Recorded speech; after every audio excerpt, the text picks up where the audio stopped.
Bonjour à toutes et à tous, bienvenue sur le plateau des remplaçants pour un nouvel épisode de la série Eto'o Brice. Il y a encore énormément de choses à dire, ça a bougé du côté de la fédération et du côté du Cameroun. On va en parler avec mes invités du jour. Enzo Djebali est là, tu vas être intéressant toi. Enzo, bonjour. T'es toujours intéressant. Et on va spoiler la fin de l'émission, la fin de l'épisode en tout cas. Tu vas nous parler de Marc Brice. Très peu de gens qui connaissent le profil de l'entraîneur. Toi, tu le connais, tu vas nous en parler à la fin de l'émission. Oui, parce qu'on le connaît, parce qu'en tant que scout, on rencontre des joueurs qui ont été entraînés par Marc Brice, et donc du coup, on a beaucoup d'échos de la personnalité de l'homme qu'il est, et aussi de la personnalité aussi qu'il dégage dans ses entraînements. Donc oui, effectivement, j'ai beaucoup de feedback sur le travail de Marc Brice. Très bien, merci Enzo. Wesley Baengela, des choses à dire sur le Cameroun aussi, Wesley. Ah, beaucoup de choses à dire. J'ai eu la chance d'évoluer avec des internationaux camerounais. J'ai eu la chance de rencontrer des sélectionneurs camerounais pour me faire venir en sélection. Donc, pas mal de choses à dire. Béatrice Caboret est de retour. Bonjour. C'est pas le Cameroun, c'est le Burkina, mais tu as des choses à dire. C'est l'Afrique. Bienvenue parmi nous, Béatrice. Ça va? Tout va bien? Tout va bien, super. Ils t'ont bien accueilli dans la famille des remplaçants? Franchement, adorable. Ils t'ont pas fait de misère, ils sont parfois un peu turbulents. Ben, ça, je peux pas le dire à l'antenne, mais. Très sacré baptême du feu. ouais. Richard Na est là. Salut Richard. Salut. Journaliste, tu peux te présenter pour ceux qui te connaissent. Je suis journaliste, je suis correspondant d'un média camerounais qui s'appelle Média Sport Info. Et à mes temps perdus, je suis dans mes réseaux, je fais des débats je fais des petites vidéos sur TikTok, sur Facebook. Ok, bah, tu peux faire ta pub, profite. Oui. Comment s'appelle l'émission? L'émission, ça s'appelle Signé Naha. Signé. En fait, signé Naha, comme ton t-shirt. Vous connaissez très bien le journaliste de Canyon qui avait signé Talal. Oui, exact. Et comme on a les mêmes, le A, je me suis dit, je vais profiter. J'ai mis signé Naha. Voilà, okay. Donc, voilà. Eh ben, très bien. Bon, on va parler de tout ce qui se passe pour faire un petit retour en arrière, pour expliquer à ceux qui n'auraient pas suivi. Vous pouvez évidemment suivre les replays des autres émissions. On est sur une série en 4-5 épisodes là depuis le début. Mais en tout cas, Eto'o à la tête de la fédération. On va dire que Richard... un staff a été mis en place avec Marc Brice, le sélectionneur, l'entraîneur belge, donc à la tête de la fédération, enfin à la tête de la sélection camerounaise, un peu dans le dos de la fédération justement, mise en place par l'État, par le ministre des Sports notamment. Les choses ont bougé depuis. On est sur une réconciliation entre guillemets, le staff mi-Eto'o, mi-Brice, un staff hybride clairement qui est en train d'arriver. Dis-nous tout. Mais oui, mais je veux d'abord te corriger parce que le staff mi-Eto'o, mi-Brice, ça donne un peu l'impression que Brice et Eto'o sont face à face, alors que c'est pas le cas. Parce que je vais raconter un peu très brièvement comment ça s'est passé. Parce qu'aujourd'hui, au Cameroun, il y a une convention entre la fédération et le ministère des Sports. Elle a été signée en 2015, mais avant la convention, il y a eu un décret le 26 septembre 2014 où le président de la République a signé un décret pour donner les prérogatives de chacun.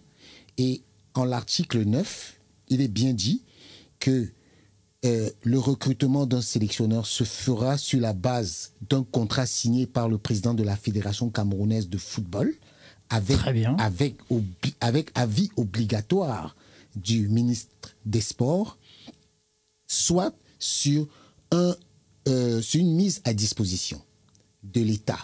Et donc, je veux vous expliquer cette petite nuance. En fait, ce qui se passe, c'est que c'est l'article 9 de la Convention qui le dit.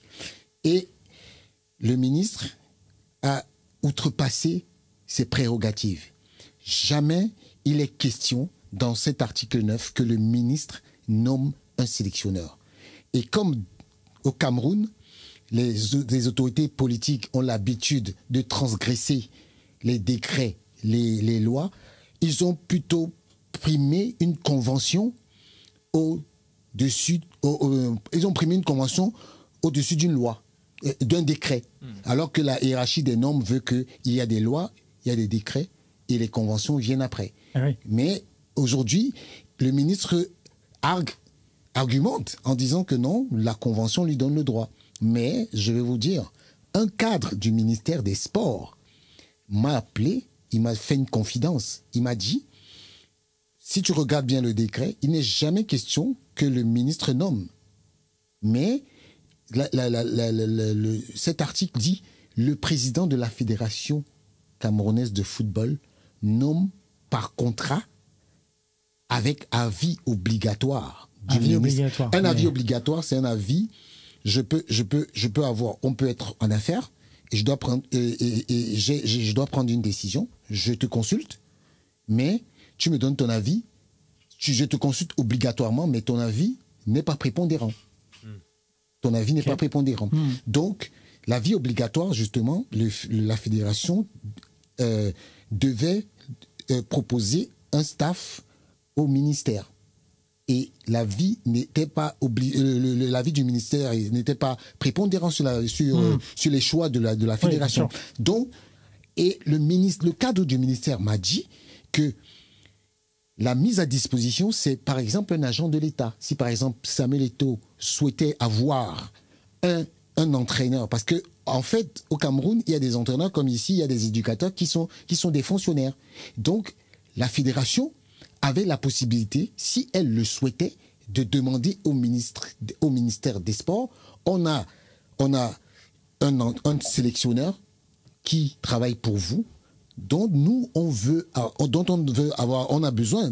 Donc du coup, c'est à ce moment que le ministre des Sports met à disposition cet entraîneur. Ça se fait sur la demande du président de la FICAFOOT et non sur le fait. Voilà. Donc ce qui s'est passé, c'est que le ministre a pris sur lui, parce que le président de la République, il avait... Vous savez, au Cameroun, chez nous, j'aime pas trop parler de politique, parce que moi, je m'interdis le président de la République a dit que oui, il y a eu les Lions se sont mal comportés à la CAN. Je vais donner des instructions au ministre des Sports, et boum, le ministre, comme il a des rancœurs avec Samuel Eto'o, parce qu'il faut le dire. Ah oui. Voilà. Il a des rancœurs avec Samuel Eto'o, parce qu'il faut savoir. Parce que de base, les relations sont bonnes entre Paul Biya et Samuel Eto'o. Mais oui, mais justement, la dernière fois que Samuel Eto'o a eu les obsèques de son père, le président a envoyé un représentant personnel. Donc si le président envoie déjà son représentant personnel aux obsèques d'un footballeur, je vous rappelle qu'il n'a jamais fait pour un footballeur au Cameroun. Il n'a jamais fait. Envoyer un représentant personnel pour les obsèques du père d'un footballeur, il ne l'a jamais fait. Avec Samuel Eto'o, il l'a fait. Donc, on ne peut pas dire qu'il y avait des problèmes.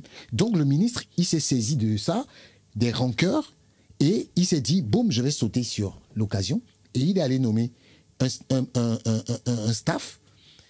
Il est allé jusqu'à nommer des éléments dans le staff, comme on peut dire le coordonnateur général. C'est les prérogatives. Même dans le décret dont je vous ai parlé, il est bien établi que c'est la fédération qui nomme le coordonnateur des équipes nationales et qui le rémunère. Donc, le ministre est allé choisir des gens. L'ancien secrétaire général de la Fédération camerounaise de football, qui a été viré par Samuel Eto'o, il a choisi et il a mis coordonnateur des équipes nationales. Monsieur Didier Banloc, vous regardez, vous allez voir, c'est l'ancien secrétaire général. Le secrétaire général actuel, c'est lui qui a remplacé Benjamin Didier Banloc, et le ministre le nomme comme coordonnateur des équipes nationales. Ça veut dire que quand vous regardez bien la teneur de la décision que le ministre a prise, sous prétexte que ce sont des instructions du chef de l'État, on va en reparler, je vais en parler tout à l'heure, mais vous savez très bien, vous comprenez très bien que c'est une liste établie pour créer du désordre. Ah oui. C'est pour créer du désordre. Donc, Samuel Eto'o, il a pris son temps et puis il a procédé. Il a d'abord écrit à la FIFA. La FIFA a répondu et après il a nommé son staff. Ok. Donc je vous ai fait on abrège parce que voilà. On va faire le tour. Voilà. Merci Richard Wesley. J'ai vraiment envie d'avoir ton avis sur ce qui se passe du côté du Cameroun. Bon, on est sur une entente, il y a quelque chose qui s'apaise du côté de la fédération et Marc Brice reste en place en tout cas. Le staff change, mis en place par la Fédé, par Samuel Eto'o. Comment toi tu vois tout ça? Tu peux aussi parler de l'ingérence de l'État. Non, après Je vais essayer d'être bref parce que je pense qu'on a tous des choses à dire. En fait, ce qui est désolant, c'est que en 2024, à l'heure où, au-delà vraiment du football, du côté technique, les sélections africaines se structurent. Et c'est ce qui t'amène des résultats, et on peut parler du Maroc, etc., etc. Et quand tout ça est arrivé, bah moi, forcément, étant d'origine camerounaise, ça m'a touché parce que je me suis dit, quand Samuel Eto'o il a été nommé, en fait, ce qu'on s'est tous dit, c'est ça va amener du calme, ça va amener une certaine forme de professionnalisme, etc., etc. Et c'est ce qu'il a vendu. C'est ce qu'il nous a vendu. Et en fait, force est de constater que, bah déjà, c'est un poste qui est ultra politisé, mais ultra politisé. Tout le monde pense que Samuel Eto'o au Cameroun n'a que des amis, c'est faux. C'est ultra faux, parce que je pense que les gens prennent sa carrière et se disent, Samuel Eto'o au Cameroun, il a une statue. Sauf que c'est beaucoup plus complexe que ça. Et en fait, ce qui se passe aujourd'hui, bah justement, c'est les querelles internes sont exposées aux yeux de tous. Et le problème, c'est que tu sors d'une compétition où sportivement, ça ne s'est pas forcément bien passé. Et derrière, tu repars dans une crise comme ça. Et je sais qu'entre deux, Samuel Eto'o a rencontré des joueurs qu'il essayait de convaincre pour venir en sélection, notamment le joueur de l'Inter, je crois que c'est Bissek, le défenseur. On a aussi l'ancien joueur du PSG qui est à Francfort, Dima... J'ai oublié son nom. Dina Ebimbe. Voilà, exactement, qui est aussi sur la réflexion. Et ce qui est dommage, c'est que déjà, aux joueurs qui sont déjà au sein de la sélection, t'envoies un message pas top. Aux joueurs que t'essayes de convaincre, t'envoies un message pas top. Mais pendant ce temps-là, les autres sélections travaillent. Donc, en fait, tu te pénalises, tu prends du retard, tu as un sélectionneur qui arrive. Je pense que ça va être compliqué de travailler. Alors, vraiment, je ne le vise pas, je ne vais pas parler, je ne connais pas le sélectionneur. Mais ce qui est complexe, là, je te parle vraiment en tant qu'ancien footballeur. C'est va accepter une sélection justement comme ça là. En fait, c'est complexe. Après, je sais que l'amour de la patrie, les mecs ils sont prêts à venir jouer pour pire que ça. Mais à un moment donné, tu ne peux pas construire sur ça. Ah oui. En fait, que toi, tu te souviens, tu avais dit sur ce plateau, tu avais parlé justement à un moment où toi tu as été approché pour partir en sélection, mais c'est le fait que tu connaissent pas forcément le sélectionneur ou tu t'es posé des questions sur ça, mais est-ce que justement le marasme ambiant là au Cameroun va pas freiner des binationaux et justement freiner l'évolution du Cameroun? En fait, c'est une super question parce que tu as deux lectures. Moi, je pense qu'un binational doit faire preuve de patriotisme et même si ce n'est pas facile, il doit venir. C'est ce que je pense. Par contre, il n'y a pas facile et pas facile.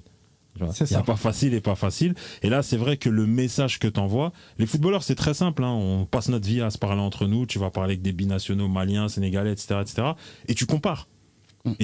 Et c'est vrai que quand toi, tu regardes d'autres sélections avancer, se structurer et mettre toutes ces querelles loin derrière eux, bah, tu les envies. Et je pense qu'en termes d'attractivité, aujourd'hui, le message que tu envoies, il est assez brouillon. Ouais. Enzo, ton avis là-dessus? Oui, je voulais juste quand même rappeler un petit point pour rebondir sur ce qu'a dit notre ami. C'est que la FIFA a tout à fait le droit de suspendre une fédération en cas d'ingérence politique. Elle a déjà fait à plusieurs reprises. Elle l'a fait pour le Zimbabwe en 2022. Elle l'a menacé de le faire pour le Brésil juste avant l'année 2024.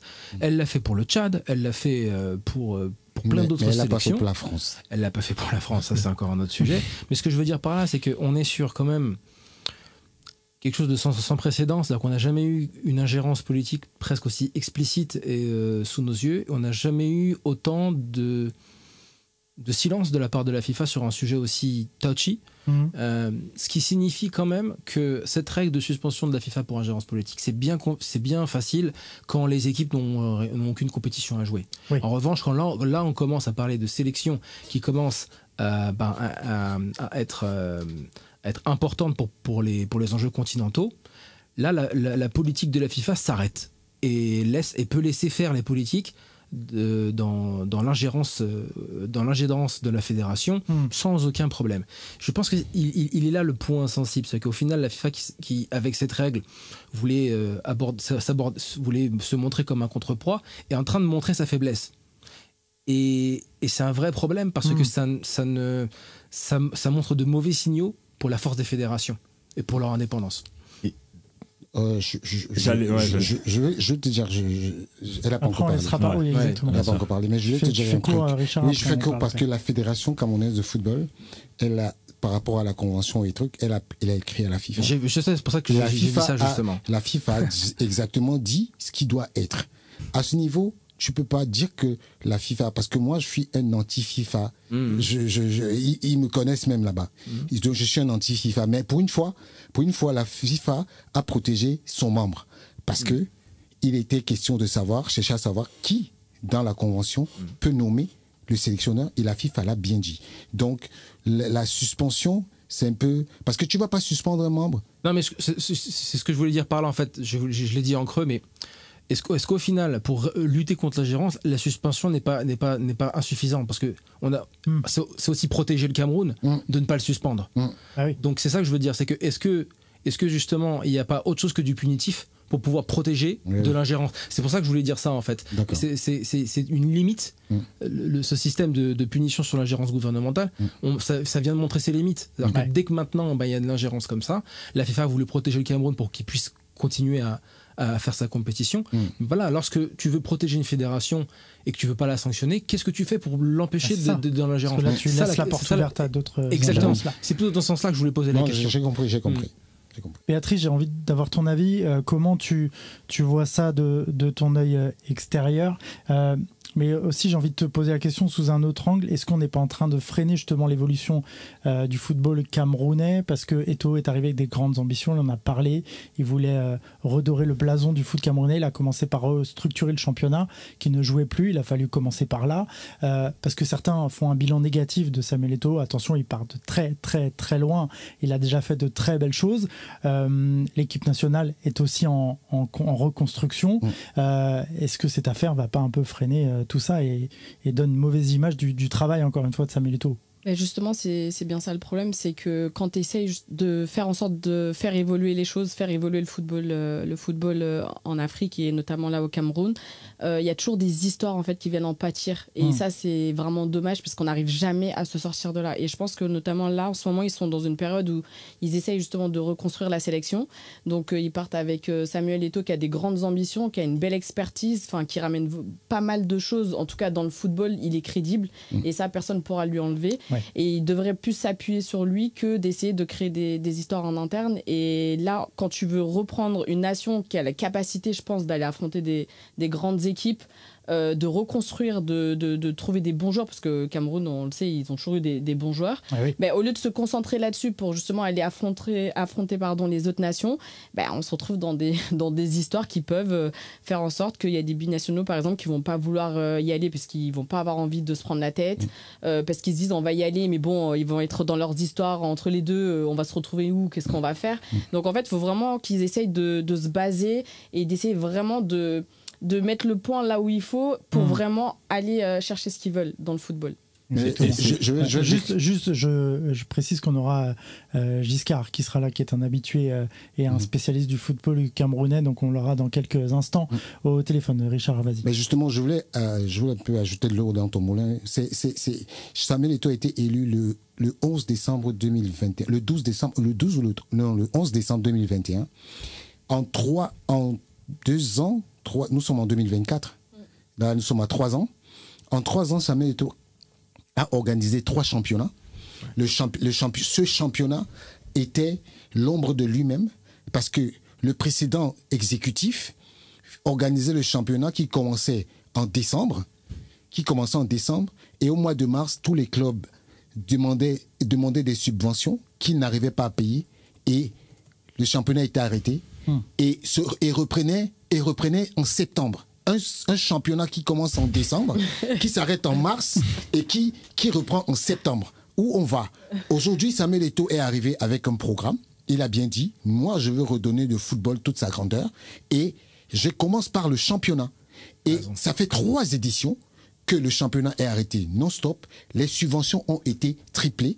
Les clubs qui, avant, recevaient 5 millions des subventions de l'État, aujourd'hui, ils reçoivent 48 millions de francs CFA. Je ne connais pas l'équivalence en euros. 48 millions de francs CFA. Il y a des présidents, il y a des présidents de clubs qui disent que jamais dans leur vie de président de club, ils n'ont reçu cette somme. Donc, aujourd'hui, le nœud du problème que vous voyez tous, c'est l'argent. Le ministère des Sports a envie de récupérer la gestion de l'équipe nationale. Bien sûr. Parce que c'est un gros budget.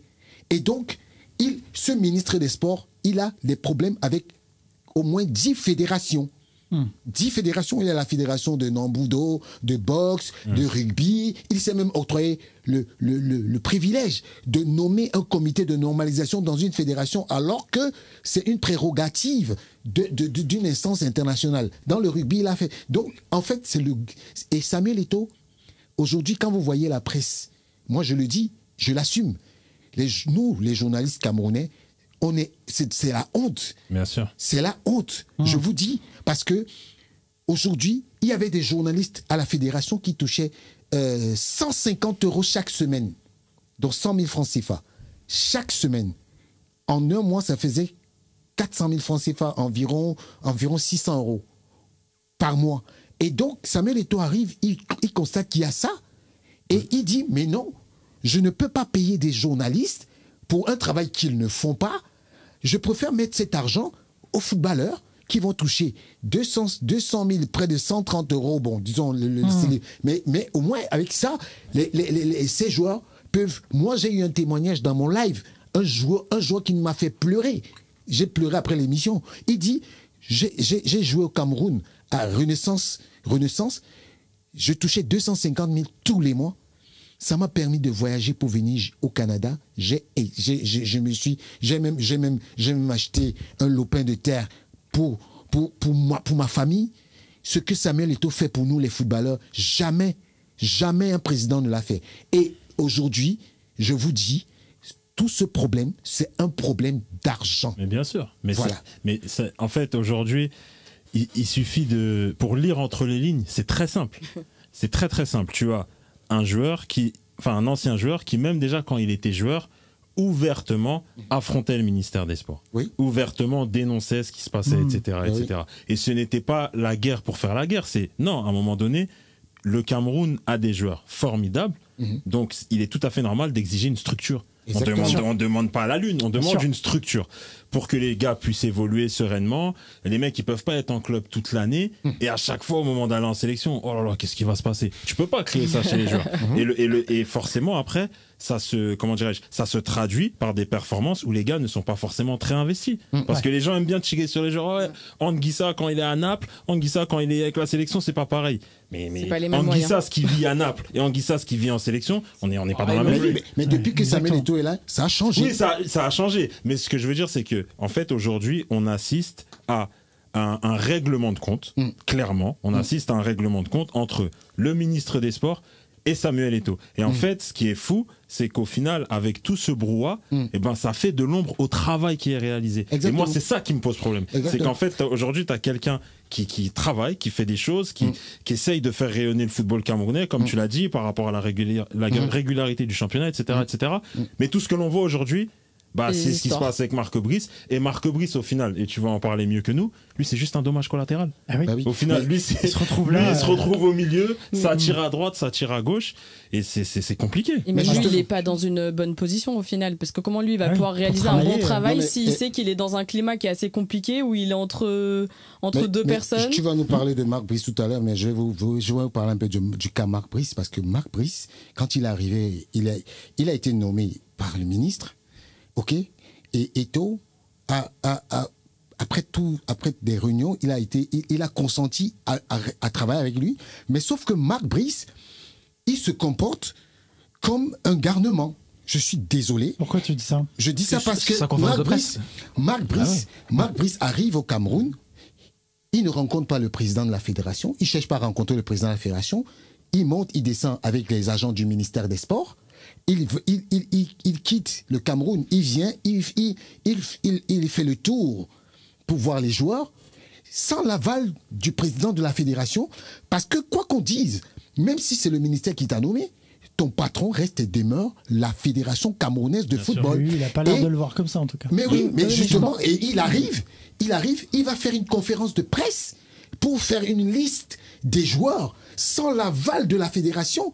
Mais mais je me suis dit, mais je veux vous dire, je suis désolé, mais je n'ai pas encore vu un monsieur, excusez-moi du terme, il est bête. Non, mais il est bête. Je suis désolé, j'assume mes propos parce que quand on est intelligent, et quand on est intelligent, dit que voilà, il n'est pas assez intelligent. Je suis désolé, voilà, il n'est pas assez intelligent parce que Marc Brice aurait mieux fait avec sa position, il aurait pu arranger. Apte pour ce poste. Non, je ne peux pas. Il pourrait tempérer. Peut-être qu'il pourrait aider justement à ce que les deux parties puissent s'entendre. Même si de base, c'est pas son problème de base, mais t'arrives, je pense qu'il est assez intelligent pour comprendre le climat. Il n'y a pas besoin d'être tout sauf bête, Marc Brice. Oui, non, il est tout sauf bête, mais c'est sous le coup de l'émotion que je l'ai dit. Je m'en excuse. Mais je dis, Marc Brice n'a pas aidé aussi parce que si vous regardez, la fédération lui a envoyé un courrier pour lui dire que monsieur Marc Brice, vous avez non seulement fait une conférence de presse sans qu'il y ait le logo des partenaires de la fédération, parce que Marc Brice devait faire une conférence de presse en bonne et due forme avec les logos, parce que c'est une convention que la fédération a signée avec ses partenaires. Les partenaires de la fédération, quand vous regardez, Didier Deschamps ne peut pas faire une conférence de presse sans qu'il y ait les logos des marques derrière. Voilà. Donc, ça, c'est un préjudice énorme que Marc Brice a fait à la fédération. Heureusement que les partenaires de la fédération ont compris que la fédération n'était pas associée à ça. Mais quand il vient, il fait une interview dans Le Monde et il dit, lui, il n'est pas là pour courir derrière les gens. Est-ce que ça, c'est le comportement de quelqu'un qui veut travailler? Donc, moi, je dis, même Marc Brice, il a été embourbé par les gens de la... Parce que c'était pas le choix de Eto'o. Eto'o a consenti à... Moi, je suis le...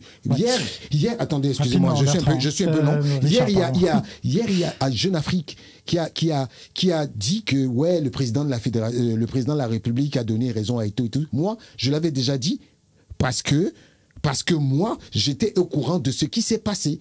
Et Eto'o a demandé au ministre, je conserve Marc Brice et son staff et ses assistants, mais moi, c'est moi qui nomme le reste.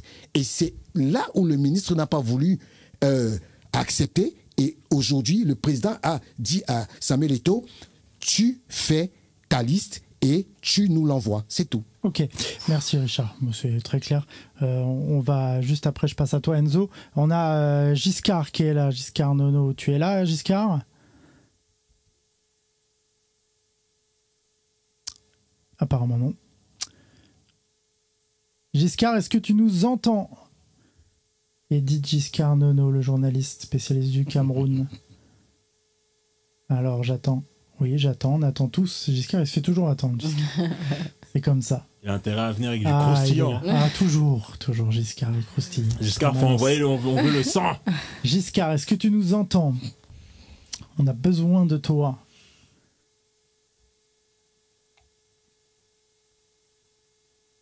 Alors, on attend tranquillement. Faites-moi signe, on va juste prendre l'avis d'Enzo. Vous me faites signe quand il est là. Enzo, de relancer Giscard. Giscard, est-ce que tu m'entends? On va y arriver. Giscard, est-ce que tu es là? Ok, vous revenez vers moi, très bien. Bon, je vais revenir vers toi. On va parler un peu d'actu. Tu voulais dire quelque chose Non, ce que tu as entendu? Je te disais, si Giscard est là. Oui, non, mais il n'est pas là. Mais oui, je voulais parler un peu d'actualité. La liste qui vient de sortir, la présélection. C'est pas la liste définitive. La présélection, oui. Ok, parce qu'il y a des échéances à venir, les éliminatoires de la Coupe du Monde en juin, notamment. C'est une liste, je ne sais pas si tu es d'accord, qui ressemble beaucoup à celle de Rigoberts Song. Sur le papier, beaucoup. Sur le papier, Donc, comment tu interprètes ça? Est-ce que justement Samuel Eto'o a mis le nez dedans ou pas? J'ai pas l'impression.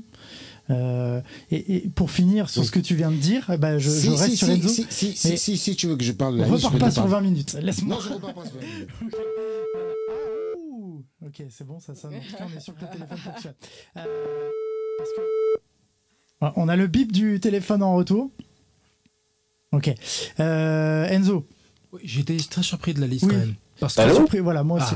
Giscard est là. Ouais. Bon, on a place au direct. Ouais, salut Nico. Salut Giscard, comment tu vas?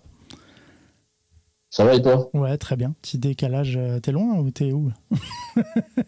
T'es loin? Non, je suis. Non, t'es à Paris. Ok. Bon. Là. Eh ben très bien. Bon, écoute, on est sur le sujet chaud du moment. Tu sais très bien. T'as suivi l'épisode avec nous, tous les épisodes de la saga Eto'o Brise. On est vers un dénouement, vers un apaisement. Comment tu vois les choses, toi, Giscard?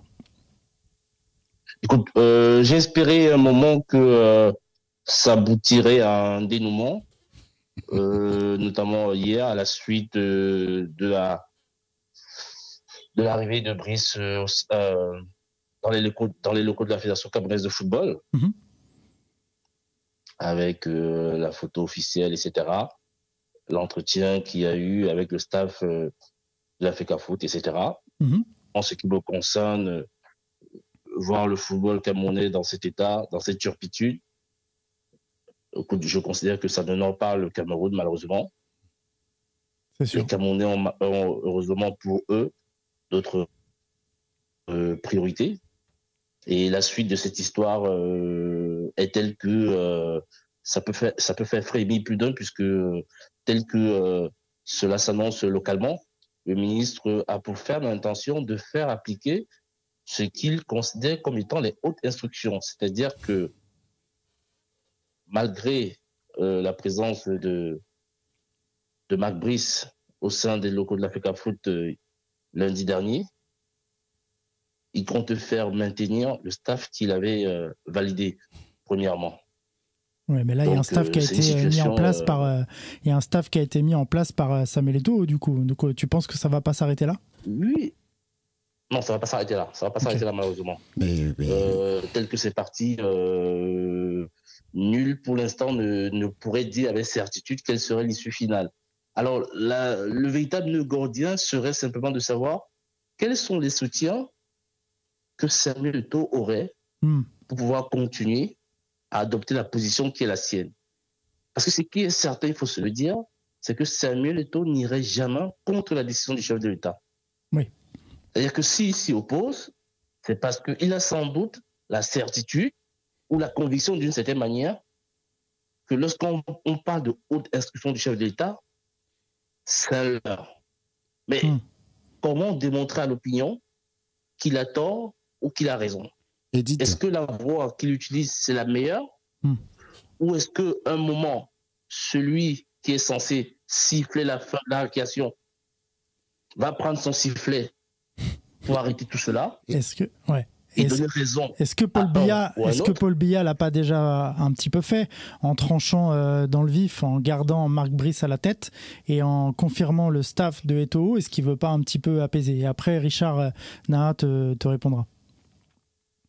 Oui, mais nul ne peut prétendre que ce soit Paul Biya qui aurait décidé de telle ou telle autre chose.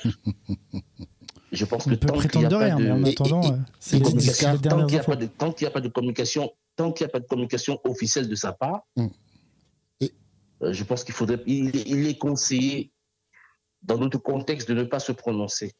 Richard, de rester assez neutre. Richard va Edith, je suis désolé, mais tu te dis... salut Richard. Salut Edith. Tu te dis et tu te contredis en même temps, parce que quand tu parles des hautes instructions du chef de l'État, et que tu viens nous dire après qu'on ne sait pas si c'est lui qui a parlé, tu es en train de nous faire de la poudre de perlimpinpin, parce que... vous avez les mêmes termes tous les deux. Oui. parce que Edith, je pense que dans cette affaire, elle est déjà close. Et c'est pas une histoire de soutien, c'est une question de droit. Et aujourd'hui, le droit revient à la FECAFOOT de nommer son staff. Ils ont accepté de laisser Marc Brice à la tête. Je vais vous expliquer un peu comment ça se passe. Parce que les gens, justement, Edith Giscard, laisse-moi un peu expliquer à ceux qui nous écoutent comment ça se passe. Parce que le staff que le ministre a nommé, il ne pourra jamais exercer. Voilà comment ça se passe. Le sélectionneur, Marc Brice... Juste avant que tu ailles, j'aimerais juste qu'il te réponde à ce que tu viens de lui dire. Qu'il était sa poudre de perlimpinpin, qu'il n'était pas cohérent. Juste on laisse répondre à ça. Richard l'a peut-être oublié, mais le droit, c'est c'est la chose la moins partagée dans le milieu du football, localement. Ça, il faut le reconnaître. C'est-à-dire que de fois, on l'applique lorsque ça arrange les uns et pas les autres. Et ironie de l'histoire, celui qui est en train de contredire Samuel Eto'o, c'est un éminent juriste. Donc, qui mieux que lui le maîtrise? Mais justement. C'est-à-dire qu'il comprend cette notion de droit. Mais justement. Qui mieux que lui, au sein de la FECAFOOT, comprend cette notion de droit? Je ne dis pas pourtant qu'il a raison. La posture qui est la sienne est la bonne. Non, moi je suis en désaccord personnellement avec la posture du ministre. Voilà. Mais tu as évoqué une voie, tu as évoqué une piste qui consiste à dire que si on suit la légalité, etc. Mais je tiens à dire que l'État du Cameroun fonctionne, a une particularité dans son fonctionnement.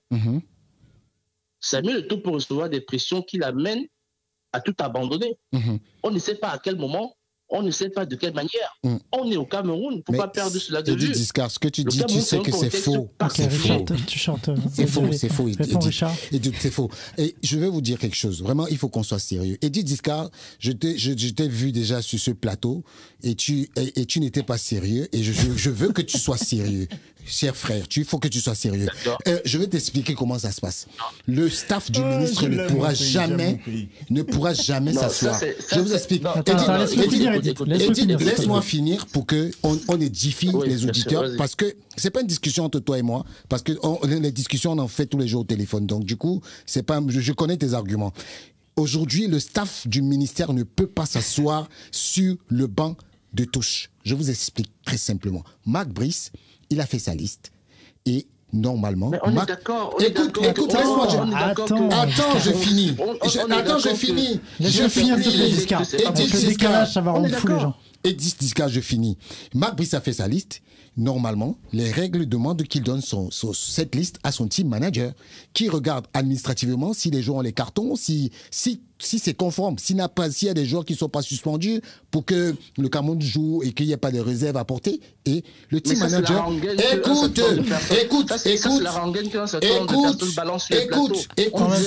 vous a balancé tous la même rengaine et vous la balancez en laisse-le finir, s'il te plaît, Giscard. Laisse-nous finir.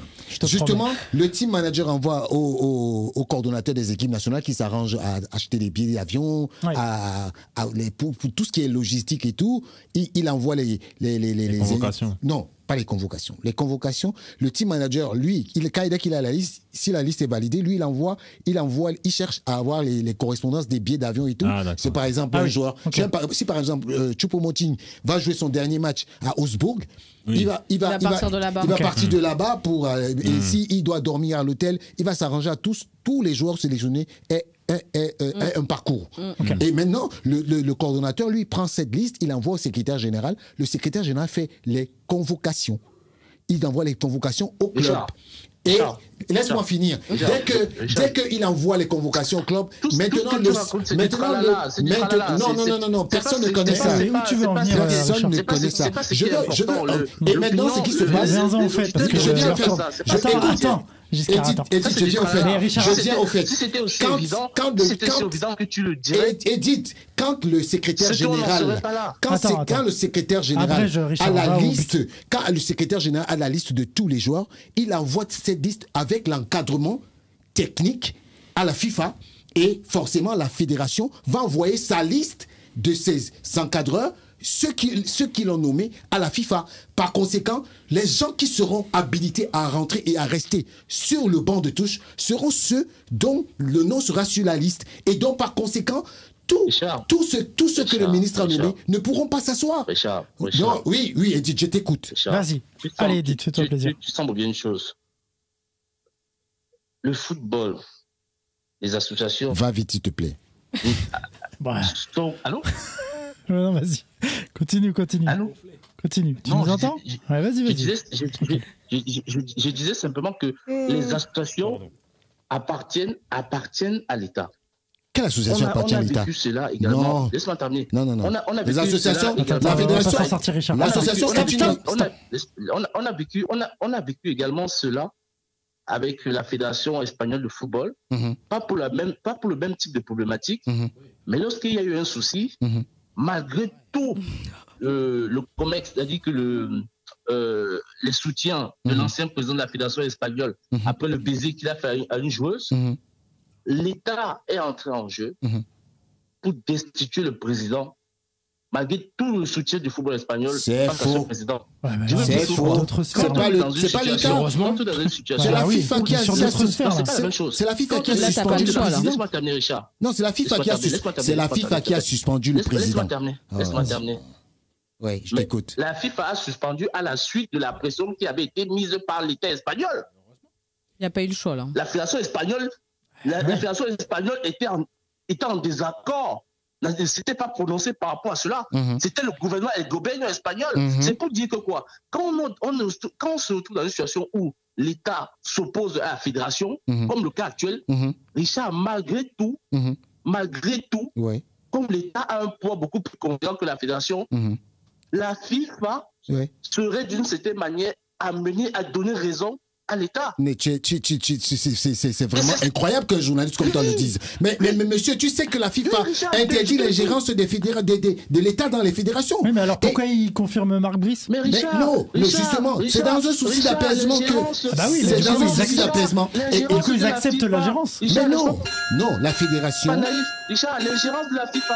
L'ingérence de la FIFA est à tête chercheuse. Non. Lorsque Bachelot, pendant la crise... Parle-nous du Camerounais Bachelot. A intervenu en équipe de France. Elle a fait tout ce que le gouvernement français a fait. Mais non. La FIFA n'a jamais parlé d'ingérence. Mais non.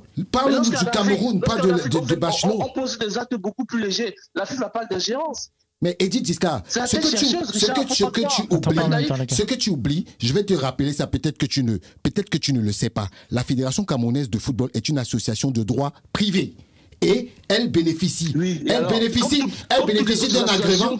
Elle bénéficie d'un agrément. Attends, 95% des associations. Elle bénéficie d'un agrément de 99 ans. Quel ministre? C'est pas votre ministre qui ne connaît même pas le droit, qui ignore ses prérogatives, qui va venir lui enlever ses prérogatives. Je suis désolé. Je suis pas là pour défendre on va couper court. C'est ton problème. Je pense que les deux parties doivent essayer de se comprendre, en fait. Je suis pas là pour défendre ni le ministre. Ils mettent de l'eau dans son vin à chaque fois. Tu défends quoi? Et c'est pas une attaque contre le ministre. Et tu défends quoi? Attends, laisse-le finir, s'il te plaît. C'est-à-dire qu'à celle de voir dans tes griefs la personne ministre. Et c'est juste de voir le combat entre la fédération, l'institution fédération et l'institution ministère. Oui. Vois ça dans cet angle-là. Moi, c'est mon angle. J'ai cité les personnes, ministres, peu importe. Mais je te dis personnellement, mon point de vue personnel, le point de vue personnel de Ziska, la FECAFOOT est dans son droit. Merci. Je persiste mon refus de ce... Mais pourquoi on discute alors si tu es on est tous d'accord. Mais face à une situation, face à une situation comme celle-là, où la FECAFOOT, au préalable, qui n'est pas la présidence de Samuel, les prédécesseurs de Samuel, avaient signé un décret, une convention avec la FECAFOOT qui donne quitus au ministère. Non, c'est faux. De poser ces gens. C'est faux. Je viens de l'expliquer, frère. Tu remets une pièce. Je viens de l'expliquer. Attends, ça a coupé là, non? Non, il a un double appel. Il a un double appel. Trop demandé. Tu viens de l'expliquer, c'est ton interprétation. Non, c'est pas mon interprétation. Écoute, allez, on va abréger. Je vous ai dit dès mon entame que c'est un cadre du ministère qui me l'a dit. C'est un cadre du ministère qui me l'a dit. Qui travaille avec le ministère. Ok, stop, Richard. On va conclure avec toi avant de te dire au revoir et merci. Juste, est-ce que tu peux nous donner un avis sur la liste qui est sortie, Edith, s'il te plaît, la liste pour les éliminatoires de la Coupe du Monde. On disait très similaire à celle de Song. André Onana est là. Comment tu interprètes ça? La qualité d'une liste, la qualité d'une liste, ce sont les résultats. Okay. C'est-à-dire que c'est une fois après la rencontre et les résultats arrivés qu'on saura si la liste plus ou moins était... Et aujourd'hui, la sélection camerounaise n'a plus la génération qu'elle avait précédemment. Je suis désolé. Oui, non, mais c'est pas ça que je veux te dire. Ok, les joueurs aujourd'hui de la sélection camerounaise sont des joueurs, grosso modo, à un niveau moyennasse. Aujourd'hui, la sélection c'était pas la tournure de ma question. Donc, on en a un joueur moyennasse. Merci. 81 buts. Non, j'ai pas dit. J'ai dit non. Pourquoi tu me parles d'Onana? Mais tu as dit les joueurs. Dans les réflexions de personnes. J'ai dit que le groupe a un niveau moyennasse. J'ai pas dit qu'au Nana, j'ai dit le groupe a un niveau moyennasse. Ça veut dire que de ce que de mon analyse, on a aujourd'hui au sein de la sélection camerounaise avec une vingtaine de joueurs, 25 joueurs convoqués, on a 5 joueurs de classe mondiale. Mais Eddy, tu refuses de dire que cette liste a été faite par Onana. Et le reste, ce sont des joueurs très moyens.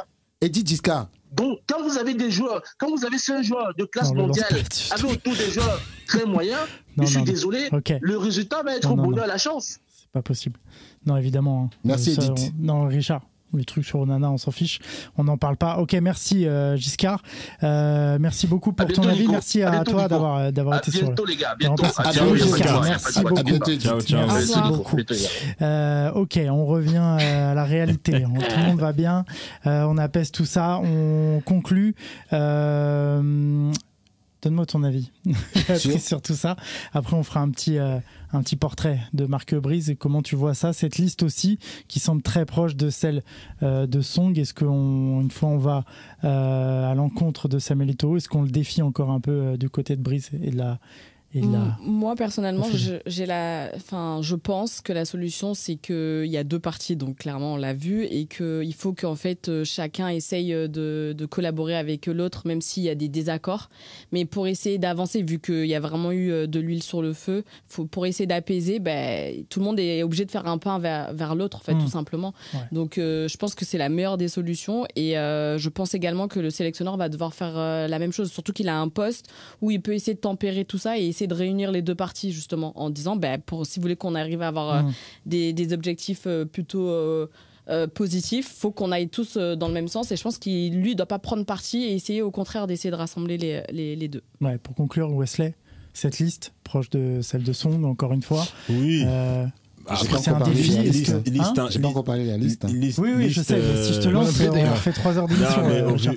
Au vu du timing et des éléments, liste, je vais pas dire faite dans l'urgence, mais c'est très compliqué d'établir une liste dans ce contexte. Donc moi, personnellement, de la liste, je n'attendais pas grand-chose. En fait, la liste, limite, elle ne m'intéresse pas. C'est plutôt la lecture entre les lignes, justement. En fait, alors, cette liste.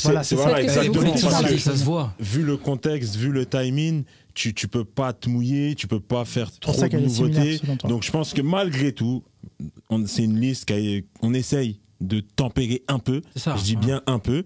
Et pour moi, c'est pas cette liste qui sera importante. Voilà. Ce sera surtout, là, il va y avoir de vraies prises de fonction, la liste d'après. Ok. C'est la liste d'après vraiment qui... Là, parce que celle-là, elle est insignifiante. Rapidement, je te modifie de le faire en 2 minutes. Là, ils sont allés sur la simplicité au final. Oui, sur la liste, je vais vous dire que Marc Brice a fait cette liste sur un coup de tête. Parce que c'est la majorité des joueurs qu'il a rencontrés. Je connais exactement comment il a fait pour rencontrer les joueurs. Comment il a eu les contacts. Il y a un joueur dans la tanière qui lui a donné les numéros. Je lui ai donné les numéros. Mais c'est une liste. Tous les joueurs qu'il a convoqués, il les a pas vus jouer. Il a rappelé Ngadeu, il n'a pas vu jouer. Tous ces joueurs. Il a même appelé un joueur du championnat national qu'il n'a pas vu jouer. Pourtant, il était au Cameroun quand il y avait des playoffs. Et le meilleur joueur des playoffs s'appelle Nathan Douala. Est-ce qu'il n'a pas son staff Non, mais son staff n'a jamais été vu dans les stades. Je suis désolé. Attends, voilà, c'est très politique de ne pas le mettre en ce moment. Oui, mais même si c'est. Mais le Cameroun, aujourd'hui, Nathan Douala fait l'unanimité. Mais je vous dis, Nathan Douala, il a la preuve. Il va aller à Antalya. Il est joueur d'Antalya après les éliminatoires de la Coupe du Cameroun. Il va aller à Antalya au mois de juin ou fin juin. Donc, il a fait cette liste sur un coup de tête. Et je peux vous dire que cette liste a beaucoup... On sait que c'est une liste à tête... c'est une liste de conflits. Il faut être Camerounais pour le savoir. Parce qu'il y a des joueurs là qu'on a fait revenir juste pour emmerder, pour embêter le président de la fédération. Et comme à qui tu penses là? Ngadeu, la fédération, Ngadeu a un problème avec la fédération. Et donc, on l'a fait revenir. Il y a des joueurs qui ont déjà 34 ans, 35 ans, qui ne sont plus, qui jouent en deuxième division en turc. On a convoqué des joueurs qui jouent en Bulgarie. On a laissé des joueurs. Est-ce que le Cameroun a les moyens de faire mieux là? Mais on aurait pu partir sur la liste de la CAN. Pour colmater les brèches, pas revenir. Parce que que les gens oublient, le Cameroun avait l'un des effectifs les plus jeunes à la CAN. La moyenne d'âge du Cameroun, c'était 20 ans. Ok. Voilà, Enzo, donc il faut... Après Enzo conclut. Oui, voilà. Donc c'est pour dire que cette liste, vraiment, moi aussi j'attends de voir ce que ça va donner. Parce qu'il y a le 17, Marc Brice va revenir pour faire, c'est une exclusivité que je vous donne, pour publier la liste des sélectionnés, parce que ça c'était une présélection. Ouais. Là, il va revenir. Donc le 17. Oui, le 17. Okay. Le 17, il va revenir donner, puisque la FIFA attend la liste le 20. La sélection. La sélection le 20. Mais comme le 19, c'est un jour férié, c'est un dimanche. Oui, c'est un dimanche. Oui. Donc, il faut que le sélectionneur donne sa liste de vendredi pour qu'on envoie très vite la liste le week-end à la FIFA. Donc, il va donner sa prochaine liste. Et il a convoqué 31 joueurs et il va faire une liste de 23, de 25 joueurs. Je pense que on verra ce que ça va donner. On verra parce que ça va être réaménagé forcément. Voilà. Ok, Enzo. Tu veux conclure là-dessus ou on passe sur le portrait de Marc Brice? Justement, je vais embrayer. En fait, ce qui m'a surpris... Très bien. Alors écoute, tu enchaînes tout de suite après, s'il te plaît. On a envie de savoir qui. En fait, ce qui m'a surpris dans cette liste, c'est que quand tu connais le style de Marc Brice, la réputation qu'il a, c'est à l'opposé de Marc Brice, en fait. Marc Brice, c'est la réputation en Belgique. Déjà, Marc Brice voulait plus entraîner en Belgique, il faut savoir. D'accord. Marc Brice voulait plus entraîner en Belgique, il en a eu marre, il a fait le tour, il a même déménagé en Grèce avec sa femme. Bref, il avait d'autres projets ailleurs, il voulait stopper. Ah lui, il était soit c'était la retraite, soit c'était le football de sélection pour Marc Brice. Faut dire les choses. L'ambition de sélection quand même. Faut dire les choses comme elles sont. Ça veut dire que Marc Brice n'avait plus envie d'entraîner des clubs, et encore moins en Belgique, parce que avec comment il a amené Louvain. Et comment il a fait bien jouer Louvain, je pense qu'il a très mal digéré son licenciement, mais c'est encore un autre sujet. Mais ce que je veux dire par là, c'est que Marc Brice, c'est un entraîneur comme ça. C'est un entraîneur qui est un excellent éducateur, qui forme des jeunes, qui post-forme des jeunes. C'est un entraîneur qui est réputé pour avoir des entraînements extrêmement plaisants, toujours avec le ballon, toujours dans les petits périmètres. Il y a beaucoup de joueurs qui m'expliquent que les meilleurs entraînements qu'ils ont eus, c'est avec Marc Brice. Okay. Par contre, en revanche, si c'est un excellent entraîneur, en revanche, c'est un manager très frontal, qui n'est pas politique du tout, qui dit ce qu'il pense. Quand à la conférence de presse on lui dit alors qu'est-ce qu'il vous faut pour le mercato, alors tous les entraîneurs en général ils disent oui on va voir avec les directions, il dit bah ouais moi il manque un attaquant, c'est quelqu'un qui est absolument pas politique dans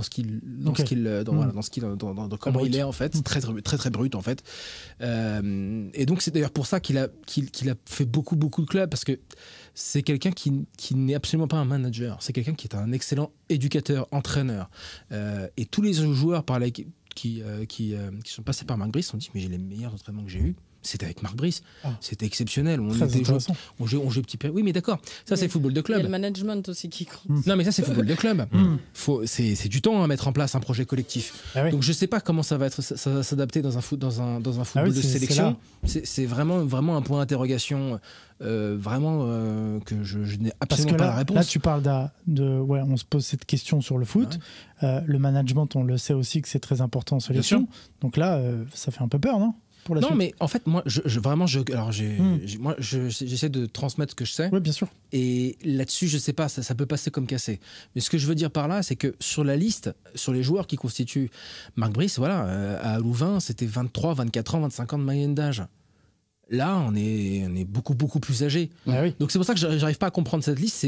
C'est une liste très politique, dans le sens où elle envoie un message, je sais pas lequel, et Richard a l'air d'avoir son idée sur le pourquoi de ce message, mais ça ressemble à une liste de on verra bien ce que ça va donner, quoi.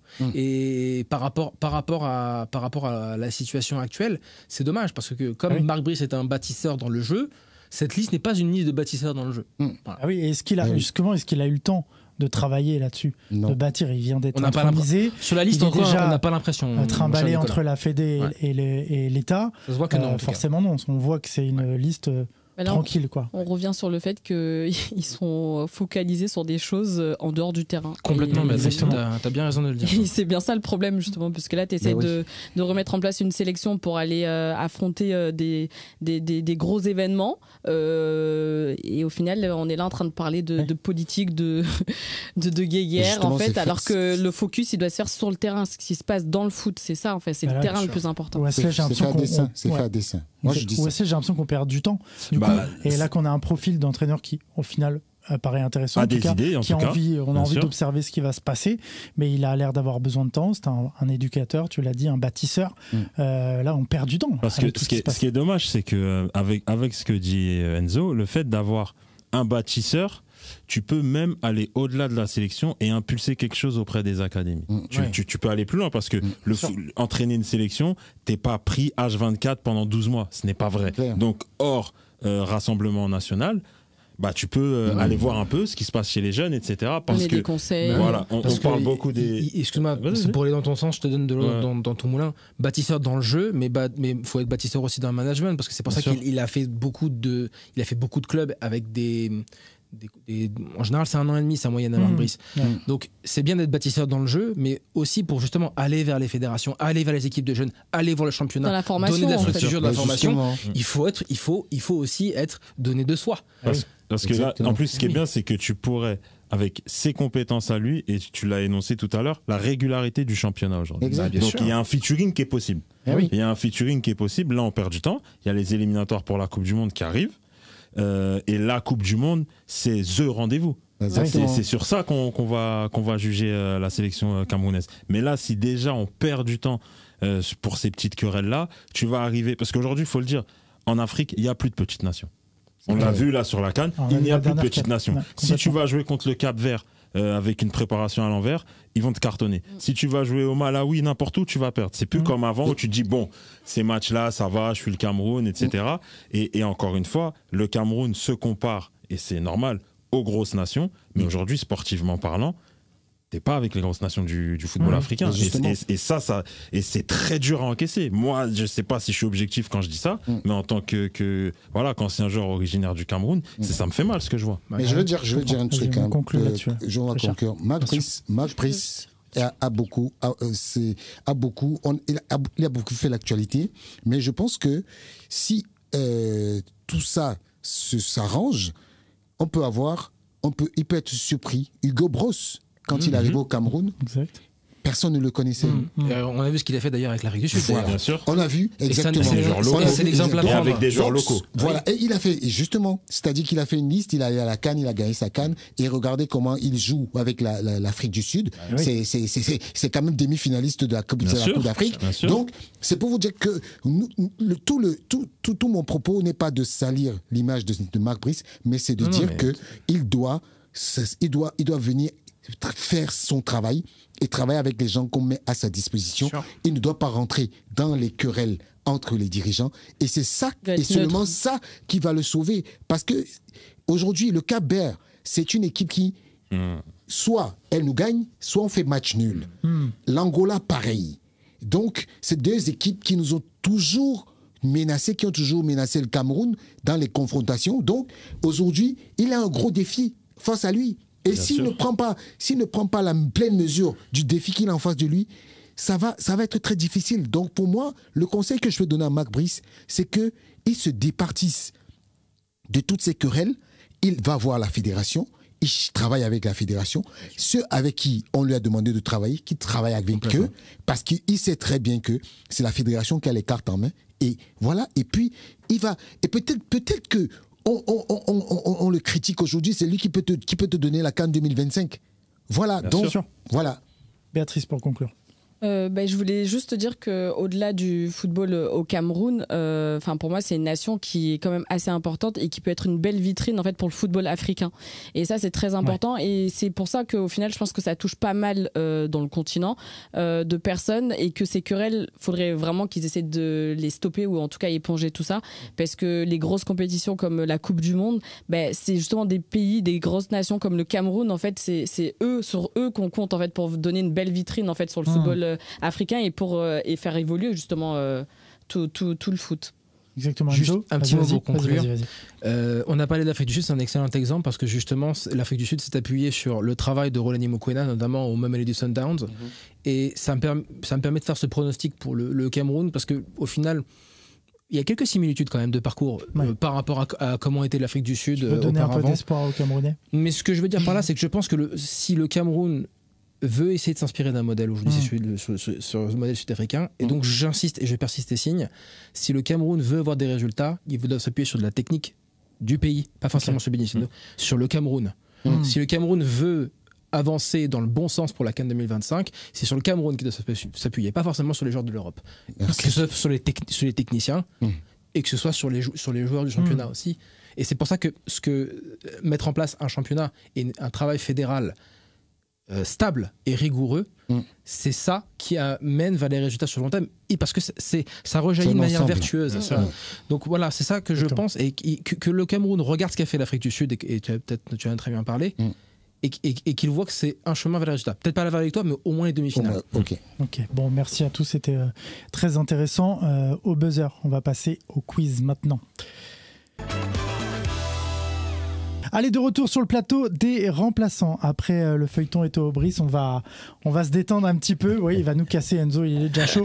Il va nous casser son buzzer et on va, je vais vous donner le thème. Le thème, c'est les meilleurs buteurs africains de Ligue 1 par saison. Donc, pour être plus précis, je vais vous donner une année, un club, et vous allez me dire quelle année, cette année-là, qui a fini meilleur buteur africain de la saison. D'accord ? Je vous donnerai donc comme indice le club et la nationalité du joueur. Le club à l'époque, au moment où il établit le record. Il y a de grands buteurs africains qui sont passés par le championnat. On va y aller crescendo. J'ai mis les scores, Béatrice, Enzo, Wesley, Richard. Vous êtes prêts ? On est prêts. Vous êtes prêts. Ok, allez, on va commencer par le meilleur africain de la saison 88-89. Ibrahima Bakayoko. C'est pas lui. 88-89. Obambique. C'est pas lui. 14 buts. 14 buts.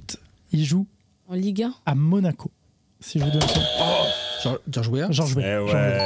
Bien joué. J'attendais Liberia à la fin, sinon ça aurait été un peu en 88 trop. 88-89. Et alors dis donc, Béatrice. dis donc. Tu l'as amené loin, là. Ok, allez, on avance dans les années. On est en 93-94. Roger Boli. 20 buts pour Enzo, il est très chaud. Il joue à Lens. T'as juste eu la date. Non, mais Roger Boli, je m'en rappelle. Exactement. À Lens. Exactement. Est-ce que je peux être en binôme avec Enzo ? Non. Je suis en binôme avec toi-même. C'est pas mal, non ? Ok. Alors, 2 années de suite. Alors, je vais vous donner la première année. 95-96 avec 15 buts. Le club. Si je vous dis le club, ça va aller très vite. Il joue à Nantes. Oh ouais. Jafet Ndora. Il est très très chaud au buzzer. Il est très rapide. Bien joué. Ça y est, j'ai appris. On change de buzzer. Le mien, il marche pas. Ah oui, 2 années de suite. 2 années de suite, Ndora. Après, il a 96, exactement. 96-97. Il est également meilleur buteur avec 20 buts. C'est Tchad, lui, c'est ça ?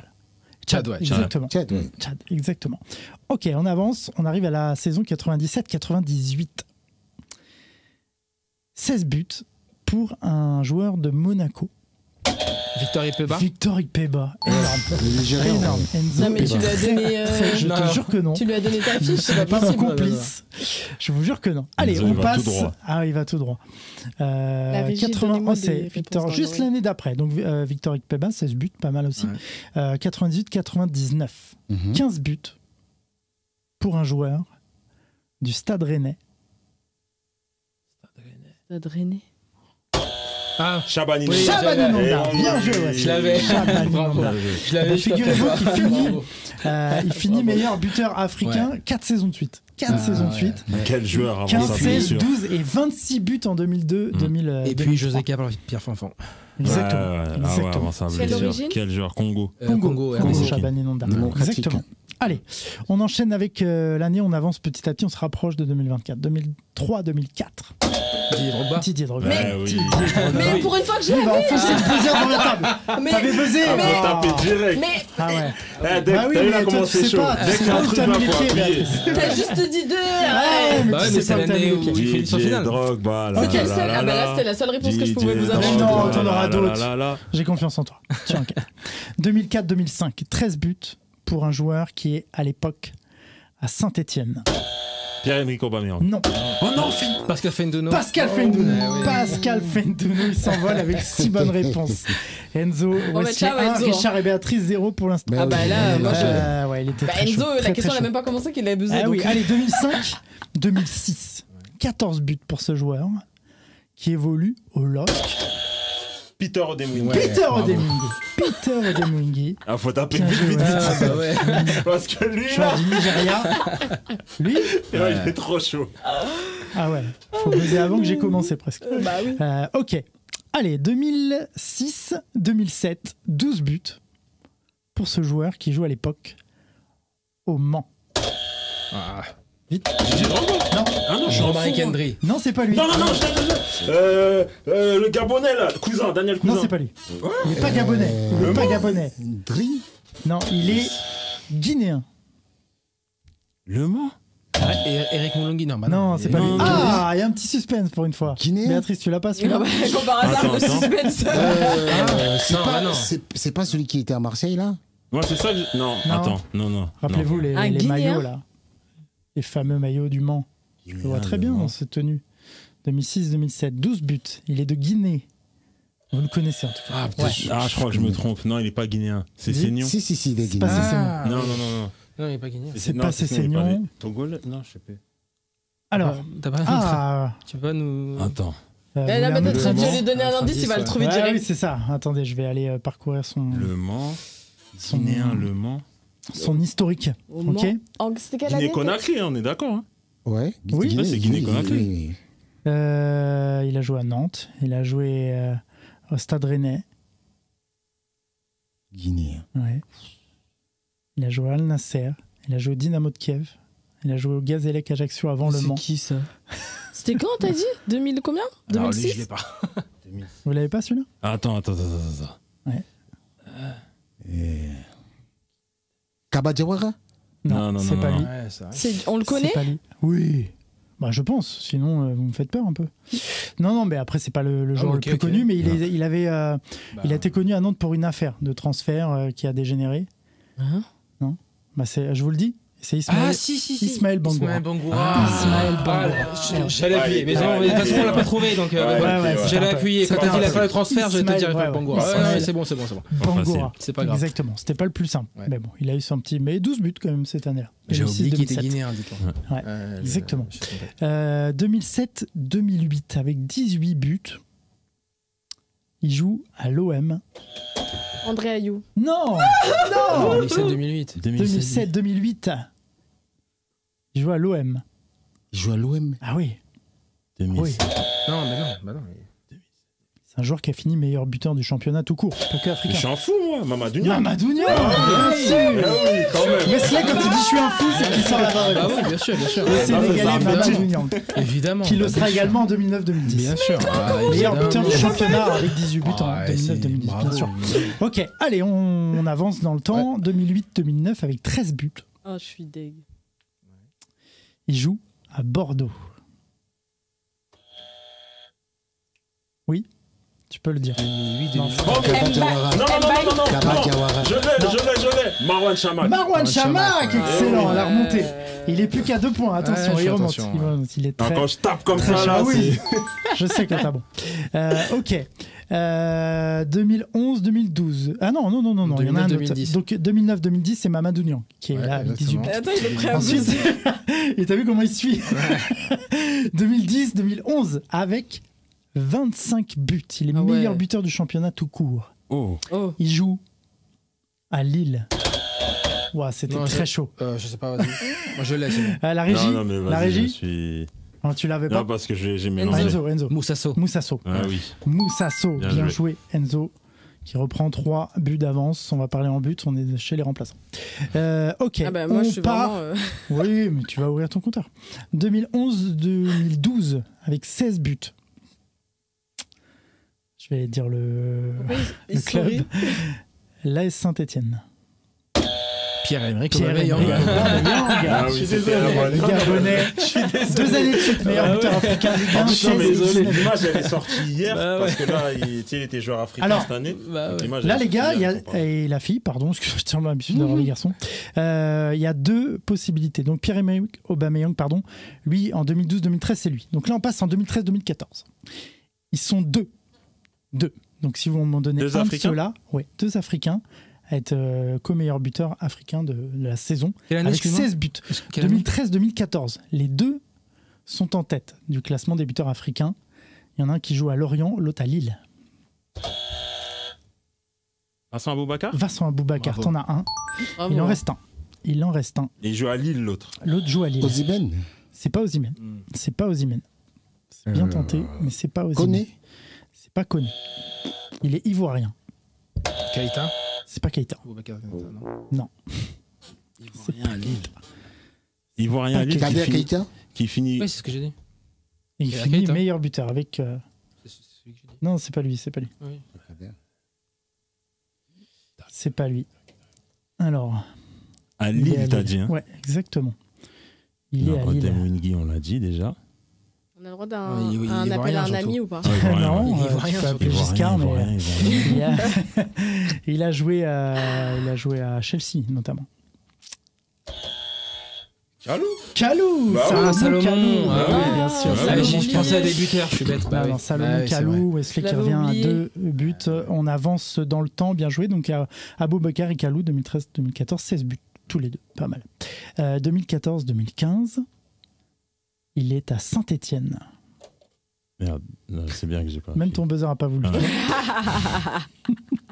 2014-2015. Ok, il est ivoirien. Koné, Non, il a marqué 17 buts cette année-là, 2014-2015. Ivoirien, il y a 10 ans à Saint-Etienne. Et Il oui. y a 10 ans. Ah oui. Il a joué la dernière CAN avec la Côte d'Ivoire. Ah bon Mais oui, je suis un fou. Gradel. Gradel, Ah bien oui. sûr. Bah oui, il était. Bien sûr, attention, il était- Wesley. Marcelin Gradel. Mais en fait, Wesley quand, qui revient à 1 point. quand vous donnez Denzo. les réponses, c'est comme une évidence, genre. Ah non, mais ouais, parce que C'est les la images, lumière elles là, reviennent. qui s'allume. Ok, on avance dans le temps. 2015-2016. Il est à l'époque à Lorient et il est camerounais. Il a mis 13 buts cette année-là avec Lorient. Mukanjo, Mukanjo. Ah ouais, Mukanjo. bien joué. Le Bravo. premier Bien point joué, dans les bien joué. remplaçants. Bien joué. Le premier point dans les remplaçants. oui. Bien joué. Très bien. Bien joué. On avance.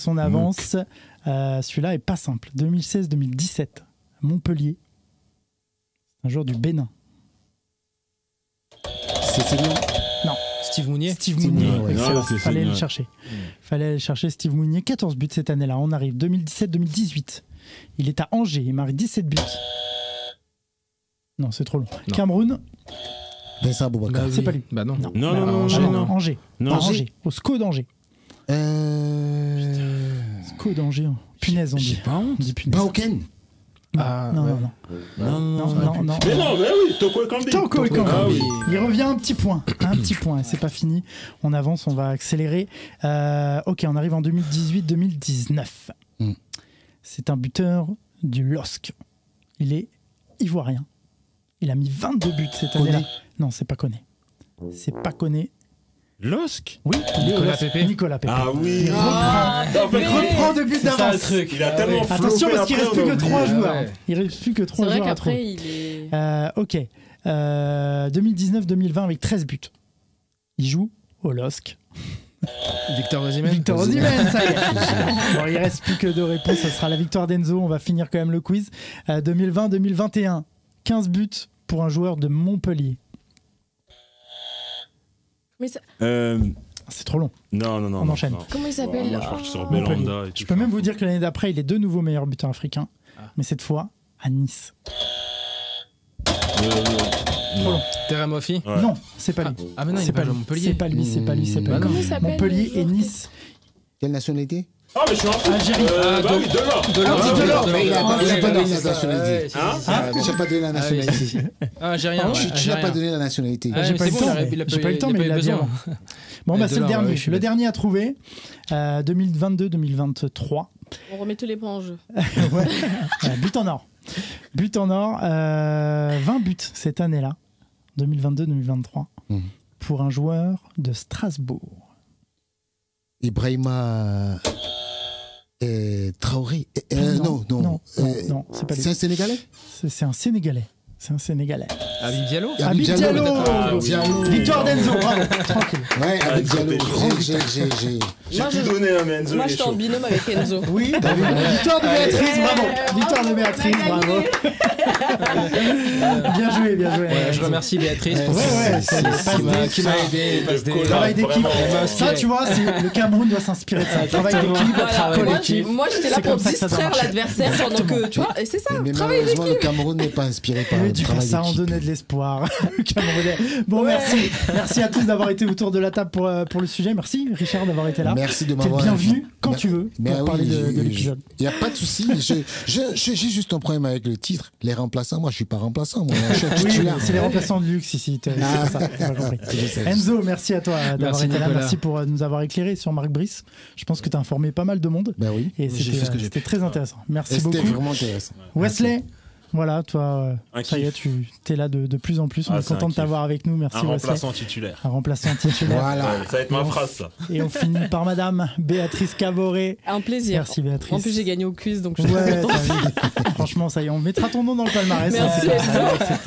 Bon, allez, merci à tous. Évidemment, vous pouvez suivre les autres épisodes du feuilleton Marc Brice et Théo sur la chaîne YouTube des remplaçants. Vous pouvez suivre également tous les autres sujets. Vous nous suivez également sur Facebook, sur Insta et sur X. Et on se retrouve tous très bientôt sur le plateau. À très vite.